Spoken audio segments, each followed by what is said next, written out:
Blessed be everyone, welcome to my YouTube channel. Today we're talking about the wonders of amethyst. But before we do, I'm Sandra from MysteryWitchSchool.com, author of Crafting Your Wiccan Path, and if you want to do that, hit your subscribe button and the notification bell so that you don't miss any videos. And if you want to know where to start your witchcraft practice, download my free video, How to Start Your Witchcraft Practice. The link is in the description field below this video. Amethyst is one of our favorite go-to stones in the craft. Beautiful gemstone, gorgeous color, resonating with both the crown chakra and the third eye chakra. It is the wonderful gemstone to work with meditation, for higher knowledge, for intuition, and to open up at both the crown chakra and the third eye chakra. It gets its beautiful violet color from iron, and it's named after the Greek amethystos. That's what it's called in Greek, and it means uninebriated. So it is a wonderful, sobering stone, beautiful for emotional stress, wonderful for grief and loss, to find that quiet meditative time to help with meditation and that inner peace. It's associated so much with that kind of work where we're trying to just bring ourselves into a state of calm and connection at the same time. So if you're somebody who's prone to stress or sadness, then amethyst can be a wonderful stone to use either in your magic or to wear. So some of the other things that it does, and I'm just checking my notes to make sure that I don't miss anything.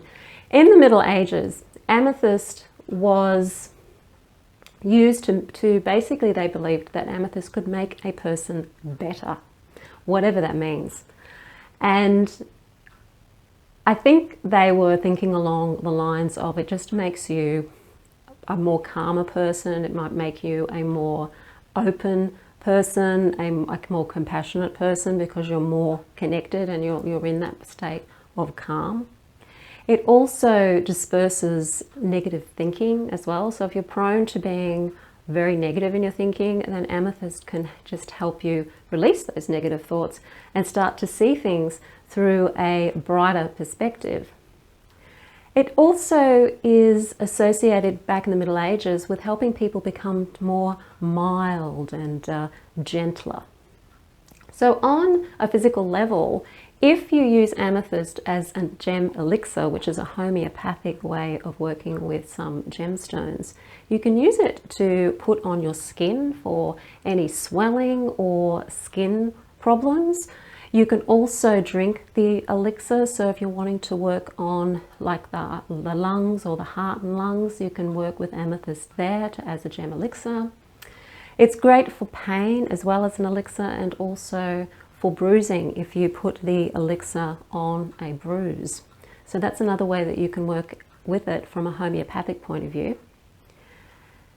As far as the emotions are concerned, I was talking about sadness, but it's also that sadness around grief. So if you're grieving something or having to let go in a state of loss, then wearing amethyst around your neck and connecting it even to the heart chakra to help clear that grief or to balance that energy is another way that you can work with amethyst. Dreaming. Now we know that if you put a clear amethyst under your pillow, it will help you with your dreaming recall. It will help give you more vivid dreams, especially when you first start using it.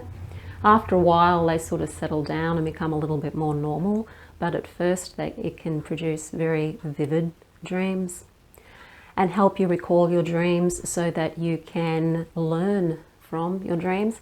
And it can also be used for lucid dreaming as well. So you just place some amethyst, make sure that it's clear, under your pillow, and have some very beautiful and interesting dreams.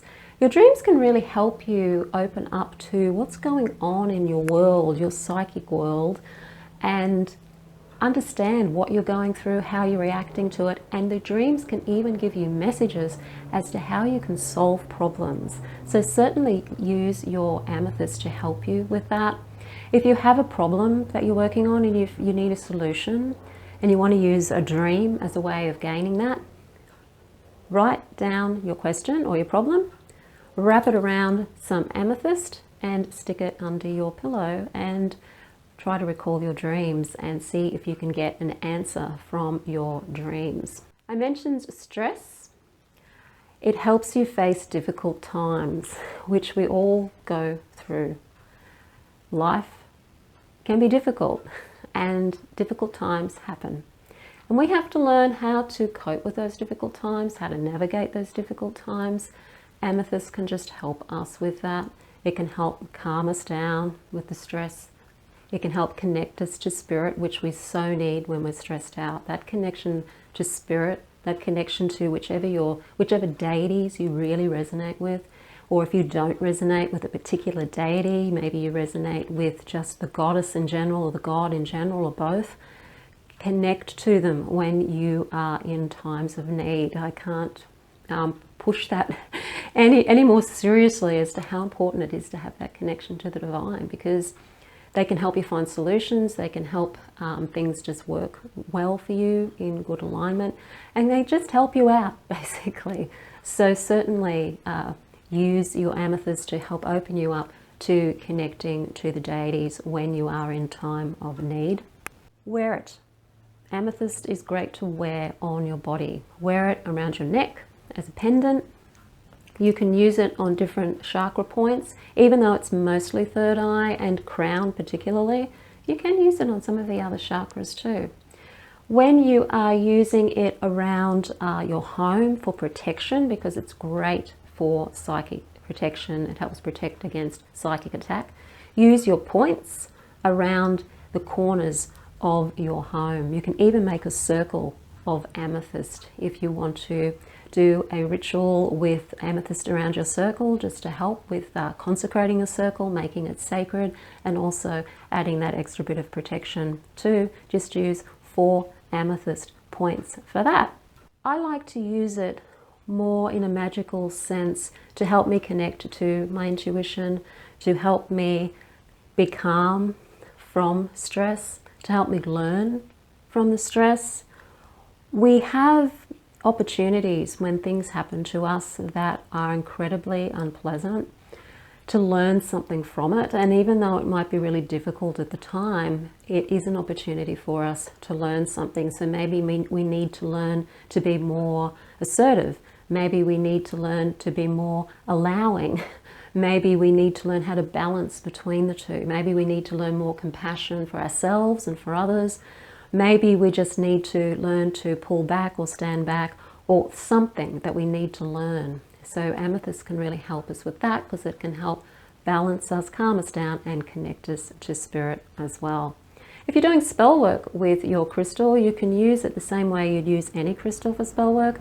So have it there to add its energy to a candle spell, or have it around your spell, whether it's your petition or a candle, and just have amethyst around the circle to help boost that energy and help lift that energy. You can charge an amethyst crystal with a particular intent. So if you want to charge it with psychic protection, for example, and really boost that protection aspect, then you can simply use that as well. Pop it in a mojo bag. If you're using a mojo bag to help you with stress or protection, pop a little amethyst in a mojo bag. Basically use it wherever you can use any crystal in your magic. It's an absolutely gorgeous crystal. I'm really using it right at the moment because I'm going through serious stress because we've got health issues in my family and it is very stressful. So I wanted to share how you can use amethyst to help you deal with the stresses that we face every day. If you want to learn Wicca or witchcraft with me, do check out the Mystery Witch School 101 Academy, or go to that free video, How to Start Your Witchcraft Practice. I also give you a little information about how I structure my teaching when I'm teaching people Wicca and witchcraft. It's very hard to do it on your own, and it's very difficult to know where to start and how to pace yourself, what do you do, and how do you set yourself up a nice, beautiful practice that connects you and to nature and to the divine, and a practice that you can take with you when you are going through all different types of situations, from joyous situations to really difficult times. Your practice is going to be really important to you. So the link to that is in the description field below this video. If you like the video, hit the like button, share it with your friends. Don't forget to subscribe. I'm Sandra from MysteryWitchSchool.com. Blessed be.